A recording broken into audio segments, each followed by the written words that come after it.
Sakderenge nglajengaken mirsani video sakjangkepipun, kula aturi kapurih nutul tombol subscribe supados boten ketinggalan video salajengipun. Kagem kemanfaatan video menika, monggo dipun like, komen, lan ugi share. Mugi panjenengan sedaya pinaringan seger waras, bejo donya bejo akhirat, rahayu rahayu rahayu sagung dumadi.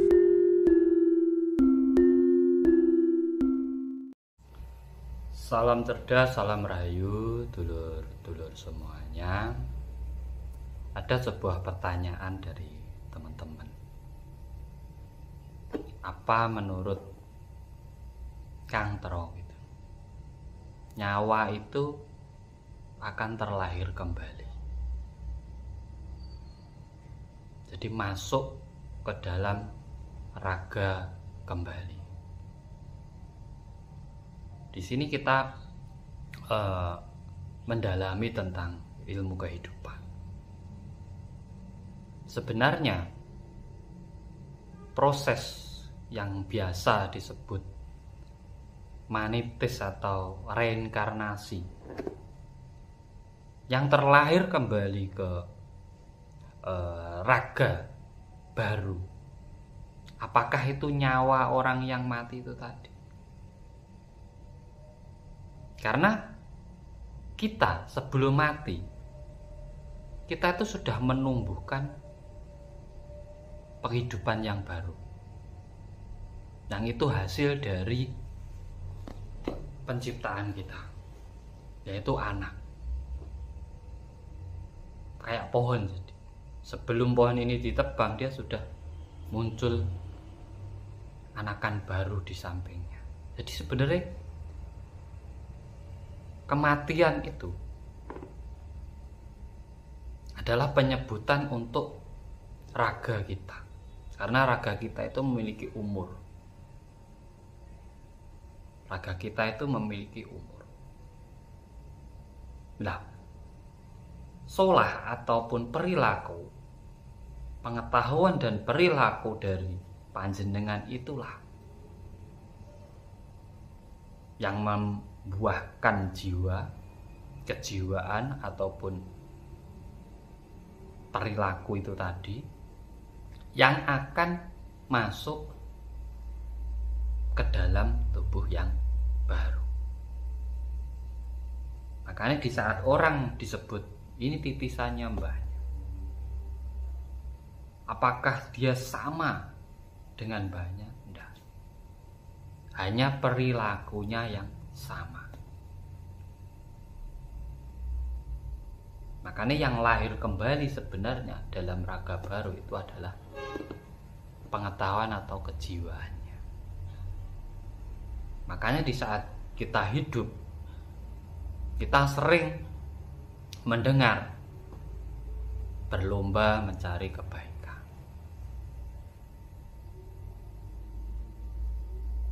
selalu melakukan berbagai macam kebajikan, berperilaku yang bagus.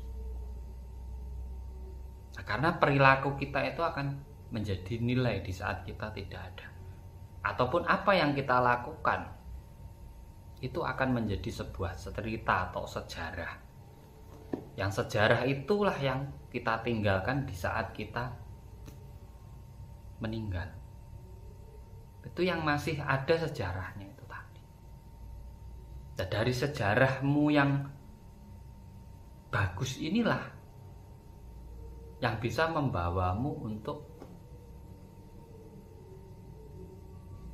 jiwamu itu masuk ke dalam raga-raga yang baru. Makanya kalau menurut versi saya, orang nitis itu nggak harus ke bayi. Jadi reinkarnasiku nggak harus masuk kandungan ke bayi. Oh enggak. Itu bisa masuk ke raga-raga yang sudah hidup sekarang. Makanya banyak orang mempelajari ajaran leluhur-leluhur dahulu, mengetahui sejarahnya. Sebenarnya itu adalah untuk menghidupkan kembali jiwa-jiwa leluhur dahulu. Dengan apa? Dengan menirukan ataupun mengamalkan perilaku dan ajarannya. Sehingga ajaran itu hidup kembali. Nah, dari ajaran itu akan membuahkan kejiwaan. Jiwa-jiwa yang lama itu tumbuh kembali. Makanya pengetahuan itu penting. Kaweruh ikulah yang akan menjadi kualitas dari roh kita. Nah, di saat kualitas roh kita tinggi, maka jiwa kita juga akan luar biasa. Nah, kejiwaan ini akan terus. Kalau panjenengan semuanya punya sejarah. Jadi sebenarnya sesuatu yang nggak bagus dari leluhur kita, kesalahannya itu nggak ada yang nurun ke anak cucunya. Karena apa? Setiap manusia itu menanggung kesalahannya sendiri-sendiri, nggak bisa diwakilkan.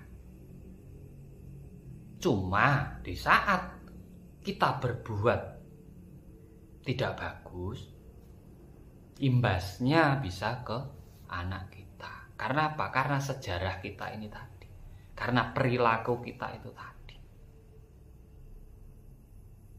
Jadi kita nggak bersalah, jadi ikut disalahkan, padahal kita nggak bersalah.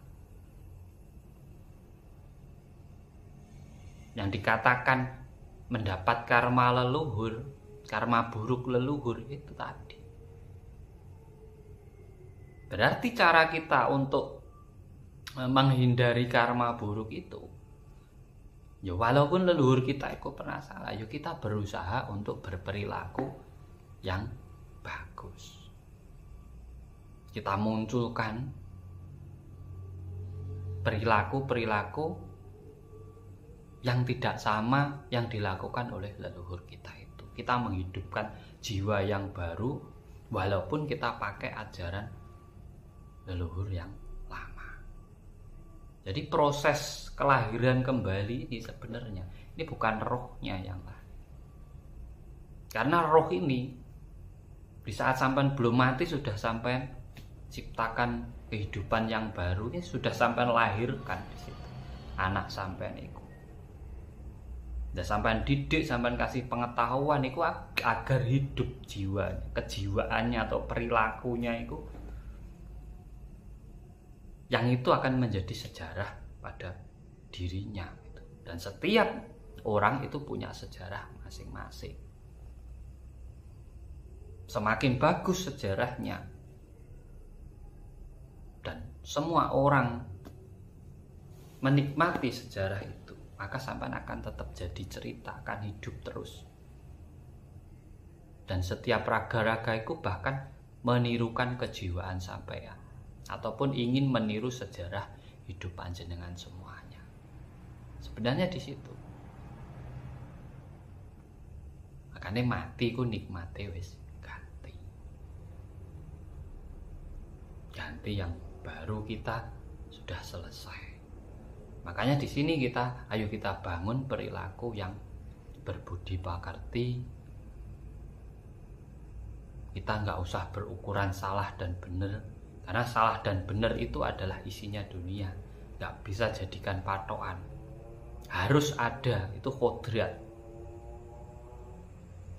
Sampai hanya mau yang benar saja nggak bisa. Dalam diri manusia itu keduanya itu ada. Ukuran kita menjadi apa? Bagus enggak? Pantas enggak kita lakukan? Karena kepantasanmu itulah yang akan membuahkan kejiwaanmu. Contohlah orang ngefans dengan Ratu Kidul. Seakan-akan dia itu anaknya Ratu Kidul. Sampai lihat ya, kejiwaannya meniru. Pakaiannya serba hijau, gayanya, aksesorisnya. Nah itu bukan rohnya itu. Enggak, kejiwaannya itu yang terlahir di raga ini. Sebenarnya di situ. Itulah proses reinkarnasi ataupun kehidupan kita berikutnya. Itu mengikuti perilaku kita. Makanya semua itu diajarkan tata krama adab. Itu agar apa? Kita memiliki perilaku yang bagus dan akhirnya bisa membuat sebuah sejarah dalam hidup kita. Kita dikenang oleh anak cucu kita. Saat kita dikenang, disitulah kita akan terlahir kembali jiwa-jiwa kita ke raga-raga yang baru itu tadi. Semoga bermanfaat buat panjenengan semua. Ini jawaban dari saya, nggak perlu sampean percaya, direnungkan aja. Bagus dipakai, nggak bagus nggak usah dipakai. Semoga bermanfaat buat semuanya. Salam cerdas, salam rahayu, sagung dumadi.